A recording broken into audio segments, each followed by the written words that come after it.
SPO நண்பர்கள் அனைவருக்கும் வணக்கம். இன்றைக்கி நம்ம எஸ்பிஓ நோட்டீஸ் போர்டில் சங்கர் சார் எதை பற்றி அனௌன்ஸ்மெண்ட் கொடுத்துருக்கான்றதை பற்றி தான் பார்க்க போகிறோம். டிசம்பர் 23 ஓகேங்களா. 1:20 PM வந்து சார் வந்து ஒரு போஸ்ட் போட்டிருக்காரு. அது மட்டும் இல்லாமல் கீழே வந்து ஒரு 20 மினிட்ஸில் ஒரு ஆடியோ போட்டிருக்காரு. இதை பற்றி தான் நம்ம இந்த வீடியோவில் ஃபுல் எக்ஸ்ப்ளனேஷனாக பார்க்க போகிறோம்.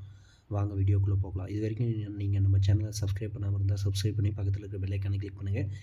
எஸ்பிஓ ரிலேட்டடான டவுட்ஸ் எல்லாமே நம்ம சேனலில் கிளியர் பண்ணப்படும். உங்களுக்கு எந்த ஒரு டவுட்டாக இருந்தாலும் கமெண்ட் பண்ணுங்கள். அதை பற்றி நான் உங்களுக்கு எக்ஸ்ப்ளனேஷன் கொடுக்குறேன். ஓகேங்களா.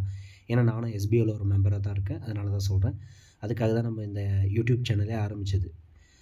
என்ன சொல்லியிருக்காங்கன்னா, மேலே அமௌண்ட் டிடக்டட் ஃபார் டாஸ்க், அப்புறம் 2வது டோன்ட் ட்ரஸ்ட் அதர்ஸ், 3வது ஓல்டு வித்ட்ராவ், 4வது நியூ வித்ட்ராவ், 5வது ரீஃபண்ட் ரிலேட்டட், 6வது coupon code purchase, last one new joining. இந்த டாப்பிக்கை பற்றி தான் கீழே பேச போகிறோம் அப்படின்றதுக்கு தான் மேலே வந்து இந்த ஹெட்லைன்ஸ் கொடுத்துருக்கா. அப்படி அதுக்கப்புறம் கீழே பாருங்கள், ஒரு இமேஜஸ் கொடுத்துருக்காங்க. Coupon sales, the biggest coupon code sale in here, shop now, save big. Coupon code purchase சொல்லியிருந்தோம் பார்த்தீங்களா, சேல்ஸ் டீமில் இருக்கவங்க. அதை பற்றி தான் இந்த இமேஜ் வந்து அவர் கொடுத்துருக்கா. அப்படி இந்த இமேஜ் உங்களுக்கு பார்த்தாவே தெரியும். கூப்பன் கோடோட அமௌண்ட் எவ்வளோ, நியூவாக ஜாயின் பண்ணுறீங்க இப்போ நீங்கள் சப்போஸ் ப்ரொமோஷன் டீம்லேருந்து சேல்ஸ் டீம் வரீங்க அப்படின்னா உங்களுக்கு கூப்பன் கோடோட வேல்யூ எவ்வளோ, ஓகேங்களா. அது எவ்வளோ டேஸ் வேலிடிட்டி இருக்கும், நீங்கள் மறுபடியும் அதை எப்படி அமௌண்ட்டை கன்வெர்ட் பண்ணலாம், இல்லை நீங்கள் வந்து அதை திங்ஸாகவும் பைமோட் ஷாப்பிங்கில் வாங்கிக்கலாம். அது உங்களோட சாய்ஸ் அப்படின்ற மாதிரி சங்கர் சார் சொல்லியிருக்காரு. அதனால் இதை நீங்கள் கூப்பன் கோடை பற்றி உங்களுக்கு தெரிஞ்சுக்கணுன்னா நீங்கள் இந்த ஸ்க்ரீனில் தெரிஞ்சு பார்த்தீங்களா, இதை பற்றி படித்து பார்த்தீங்கன்னாவே உங்களுக்கு ஃபுல் எக்ஸ்ப்ளனேஷன் புரியும். பைமோட் காமர்ஸ் ப்ரைவேட் லிமிட்டெடில் கூப்பன் கோட் நம்ம வாங்கிட்டு அந்த கூப்பன் கோடு வாங்குறத நீங்கள் திங்ஸாக வாங்கிக்கலாம். இல்லை அப்படின்னா அந்த கூப்பன் கோடோட அமௌண்ட் வந்து நீங்கள் உங்களோட அக்கௌண்ட்டுக்கு வித்ட்ரா பண்ணிக்கலாம். அதுக்கு வந்து எஸ்பிஓ சைட்லேருந்து ஃபுல் சப்போர்ட் பண்ணுவோம் அப்படின்ற மாதிரி சங்கர் சார் சொல்லியிருக்காரு. அது எல்லாமே உங்களுக்கு தெரியும். இந்த இமேஜை பார்த்து நீங்கள் தெரிஞ்சுக்கலாம். ஓகேங்களா. அடுத்து கீழே 21 மினிட்ஸ் ஆடியோவில் எதை பற்றி கொடுத்துருக்கு அப்படின்னா, மேலே இப்போ நான் ஒரு 5-6 டாபிக் சொன்னேன் பார்த்தீங்களா, இது ரிலேட்டடான டவுட்ஸ் தான் வந்து சங்கர் சார் வந்து இந்த 21 மினிட்ஸில் நமக்கு கிளியர் பண்ணியிருக்காரு. அதை பற்றி நான் உங்களுக்கு ஷார்ட்டாக சொல்கிறேன், நீங்கள் தெரிஞ்சுங்க. ஃபஸ்ட்டு என்னென்னா, அமௌண்ட் டிடக்டட் ஃபார் டாஸ்க். அதாவது நேற்று இருந்து சங்கர் சார் ஆடியோ போட்டார் பார்த்தீங்கன்னா, அன்னிலேருந்து நீங்கள் மைக்ரோ டாஸ்க் பண்ணுறீங்க அப்படின்னா உங்களோட டாஸ்க் வந்து கரெக்டாக குவாலிட்டியாக இருக்கணும். அதே மாதிரி நீங்கள் சப்மிட் பண்ணக்கூடிய யூஆர்எல் வந்து வேலிடேட்டாக இருக்கணும். ஏதோ ஒரு யூஆர்எல் எடுத்து காப்பி பண்ணுறது, ஓகேங்களா. உங்களோட கண்டென்ட் வந்து குவாலிட்டியாக இல்லை அப்படின்னா இதுக்கப்புறம் எஸ்பிஓ சைட்லேருந்து அதை பார்த்து உங்களோட டாஸ்க்குக்கான ஃபுல் அமௌண்ட்டு கொடுக்க மாட்டாங்க, ஓகேங்களா. உங்களோட கண்டென்ட் குவாலிட்டியாக இல்லை அவங்களுக்கு அது சாட்டிஸ்ஃபைடாக இல்லைன்னா உங்களோட அமௌண்ட் வந்து டிடெக்ட் ஆகும். அதனால் எல்லாருமே வந்து கேர்ஃபுல்லாக உங்களோட டாஸ்க்கை வந்து கரெக்டாக ப்ராப்பராக பண்ணுங்கள் அப்படின்ற மாதிரி சங்கர் சார் சொல்லியிருக்காரு. அதனால் எல்லாருமே கரெக்டான குவாலிட்டியான கண்டென்ட்டில் வீடியோ கொடுங்க. அதே மாதிரி யூஆர்எல்லில் கரெக்டாக காப்பி பண்ணி பேஸ்ட் பண்ணுங்கள், ஓகேங்களா. இதில் ஏதாச்சும் ஒரு சின்ன மிஸ்டேக் ஆனாலும் உங்களோட டாஸ்க்கோட அமௌண்ட் வந்து டிடெக்ட் ஆகும் அப்படின்ற மாதிரி சொல்லியிருக்காரு. 2வது டோன்ட் ட்ரஸ்ட் அதர். ஒரு சில எஸ்பிஓ குரூப்ஸ்லாம் இருக்குது. அந்த எஸ்பிஓ குரூப்ஸில் ஒரு சில மெம்பர்லாம் என்ன சொல்கிறாங்கன்னா, வெவ்வேறு எங்களை ஜாயின் பண்ணி விட்டவங்க எல்லாமே என்ன சொன்னாங்க, அதில் ஜாயின் பண்ணுங்கள், இதில் ஜாயின் பண்ணுங்கள் அப்படின்ற மாதிரி நிறைய அந்தந்த ஆப்ஸில் அந்தந்த குரூப்பில் வந்து எங்களை ஜாயின் பண்ணுங்கள், அமௌண்ட்டு கட்டுங்க அப்படின்ற மாதிரி சொல்கிறாங்க.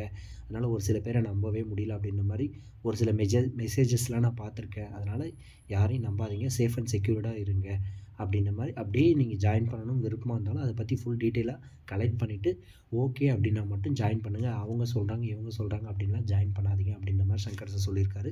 சேஃபாக இருங்க அப்படின்ற மாதிரி சொல்லியிருக்காரு. அடுத்து ஓல்டு வித்ட்ராவ். இப்போ நீங்கள் எல்லாருமே வித்ட்ராவ் கொடுத்துருப்பீங்க பார்த்தீங்களா எஸ்பிஓவில். உங்களோட ஓல்டு வித்ட்ராவெலாம் பொங்கலுக்கு முன்னாடியே, ஓகேங்களா, அதாவது இந்த இயர் எண்டுக்குள்ளேயே உங்களோட அக்கௌண்ட்டில் வந்து கிரெடிட் ஆகிடும். அதுக்கு தகுந்த மாதிரி நாங்கள் பிளான் பண்ணிகிட்ருக்கோம் அப்படின்ற மாதிரி சங்கர் சார் சொல்லியிருக்காரு. அடுத்து நியூ வித்ட்ராவ். என்னடா இது ஓல்டு வித்ட்ராவே வரல, நியூ வித்ட்ராவ் அப்படின்னா என்னென்னா, இப்போ நீங்கள் டாஸ்க் கரண்ட்டில் பண்ணிகிட்ருக்கீங்க பார்த்தீங்களா, இதோட அமௌண்ட் வந்து உங்களோட வேலெட்டில் ஆட் ஆகும். இந்த ஓல்டு வித்ட்ராவை முடிஞ்ச வரைக்கும் நியூ இயர்க்குள்ளேயே நாங்கள் கிளியர் பண்ணி விட்டுறோம். கிளியர் பண்ணி விட்டுட்டா பொங்கல், பிஃபோர் பொங்கல் இல்லைனா ஆஃப்டர் பொங்கலுக்குள்ளே இந்த நியூ வித்ட்ராவ் நீங்கள் உங்களோட வேலெட்டில் வச்சுருக்க வித்ட்ராவை, அதான் பழைய ப்ராசஸில் சொல்லியிருக்காரு பார்த்தீங்களா, இப்போ மட்டும் தான் நீங்கள் வித்ட்ரா கொடுக்குற மாதிரி இருக்கும். இதுக்கப்புறம் வர நியூ வித்ட்ரா மெத்தட்லாம் எப்படின்னா, உங்களோட அக்கௌண்ட்டில் நீங்கள் வித்ட்ரா கொடுத்தீங்கன்னா வித்தின் 7 டேஸ்க்குள்ளே உங்களோட அக்கௌண்ட்டில் ஆட்டோமேட்டிக்காக கிரெடிட் ஆகிடும். குயிக்காக அந்த ப்ராசஸ் நாங்கள் ஸ்டார்ட் பண்ண போகிறோம். அது பிஃபோர் பொங்கலா இல்லை ஆஃப்டர் பொங்கலான்னு இன்னும் கன்ஃபார்ம் பண்ணல. ஓல்டு வித்ட்ராவ் எல்லாமே கம்ப்ளீட் ஆனதுக்கப்புறம் நியூ வித்ட்ராவ் இப்போ நீங்கள் பண்ணுற டாஸ்க்கோட வேலெட் அமௌண்ட்டை ஆட்டோமேட்டிக்காக உங்களோட அக்கௌண்ட்டில் குயிக்காக நீங்கள் எடுத்துக்கலாம் அப்படின்ற மாதிரி சொல்லியிருக்காரு. அதுதான் நியூ வித்ட்ராவ்னு கொடுத்துருக்காங்க. யாரும் கன்ஃபியூஸ் ஆகாதீங்க. அடுத்து ரீஃபண்ட் ரிலேட்டட். இப்போ நீங்கள் உங்களோட அக்ரிமெண்ட் ஃபார்மில் டவுன்லோட் பண்ணி ரீஃபண்ட் யார் யாரெல்லாம் செலக்ட் பண்ணீங்களோ உங்களோட அக்ரிமெண்ட் ஃபார்ம்லாம் நீங்கள் டவுன்லோட் பண்ணி அப்லோட் பண்ணியிருப்பீங்க. இந்த அப்லோட் பண்ணவங்களுக்குலாம் இந்த வீக் மண்டேலேருந்து பேமெண்ட் போட ஸ்டார்ட் பண்ணிட்டோம். ஓகேங்களா? அதனால் எல்லாமே உங்களோட பேங்க் அக்கௌண்ட்டை செக் பண்ணிக்கங்க. அப்படி உங்களுக்கு எப்படி செக் பண்ணுறதுன்னு தெரியலன்னா உங்களோட எஸ்பிஐ ஐடியை லாகின் பண்ணி நீங்கள் அந்த பேஜில் பார்த்தீங்கன்னாவே தெரியும். ஓகேங்களா? ப்ரூஃப் சப்மிட் பண்ண சொல்லி வரும். அந்த மாதிரி சப்மிட் பண்ண சொல்லி ப்ரூஃப் வந்துச்சுன்னா அப்போ உங்களோட ரீஃபண்ட் அமௌண்ட் உங்களோட அக்கௌண்ட்டில் கிரெடிட் ஆகிடுச்சு. நீங்கள் உங்களோட பாஸ்புக்கை செக் பண்ணிக்கலாம் அப்படின்ற மாதிரி சொல்கிறாரு. ஓகேங்களா? அப்புறமா என்னன்னா இன்னொன்று கூப்பன் கோடு பர்ச்சேஸ்னால் என்னென்னா, இப்போ நீங்கள் இங்கே சொன்ன பார்த்தீங்களா, இங்கே ஒரு இமேஜஸ் இருக்குது. இதோட டீட்டெயில் தான் இங்கே கொடுத்துருக்காங்க. இதை பார்த்தாவே உங்களுக்கு தெரியும். கூப்பன் கோடு பர்ச்சேஸ் நீங்கள் ஸ்டார்ட் பண்ணிடலாம். மேபி இந்த வீக் எண்டுக்குள்ளே கூப்பன் கோடு எல்லாருமே பர்ச்சேஸ் பண்ணிவிடுங்க. வித்ரா அமௌண்ட் கொடுத்து யார் யாருக்கெல்லாம் அக்கௌண்ட்டில் கிரெடிட் ஆச்சோ அவங்க மட்டும் பண்ணிவிடுங்க. வராதவங்க வெயிட் பண்ணுங்கள் அப்படின்ற மாதிரி சொல்லியிருக்காரு. லாஸ்ட் ஒன், நியூ ஜாயினிங் இப்போதைக்கு ப்ராசஸ் எதுவுமே இல்லை. எல்லாமே வெயிட் பண்ணுங்கள். நாங்கள் எப்போன்னு ஒரு அனௌன்ஸ்மெண்ட் கொடுக்குறோம் எஸ்பிஐ நோட்டீஸ் போர்டில், அப்போ நியூ ஜாயினிங் கொடுங்க.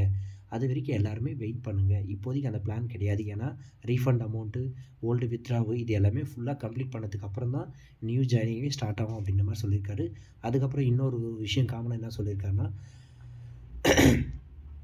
பை மோட் ஷாப்பிங்கில் இனிமேல் ஜென்ரல் பர்ச்சேஸும் நீங்கள் பண்ணலாம். இது வரைக்கும் என்ன சொன்னார், கிட்டு மட்டும் பர்ச்சேஸ் பண்ண சொன்னார். ஓகே, கிட் 1 கிட் 2 இதில் உங்களுக்கு எது வேணுமோ அதை பர்ச்சேஸ் பண்ணிங்கன்னு சொன்னார். ஆனால் இப்போ என்ன சொல்கிறேன் அப்படின்னா, நீங்கள் ஜென்ரல் சர்வீஸும் ஜென்ரல் திங்ஸும் நீங்கள் பர்ச்சேஸ் பண்ணிக்கலாம் அப்படின்ற மாதிரி சொல்லியிருக்காரு. ஓகேங்களா? இதுதான் சங்கர் சார் வந்து லாஸ்ட்டாக போட்ட எஸ்பிஓ ஆடியோட ஷார்ட்டாக நான் வந்து எக்ஸ்ப்ளனேஷன் பண்ணியிருக்கேன். உங்களுக்கு இந்த வீடியோ புரியும்னு நினைக்கிறேன். இந்த வீடியோ பிடிச்சிருந்தால் லைக் பண்ணுங்கள், ஷேர் பண்ணுங்கள். மறக்காமல் நம்ம சேனலை சப்ஸ்கிரைப் பண்ணி சப்போர்ட் பண்ணுங்கள். தேங்க்யூ ஃபார் வாட்சிங். இன்னொரு வீடியோவில் உங்களை பார்க்கலாம்.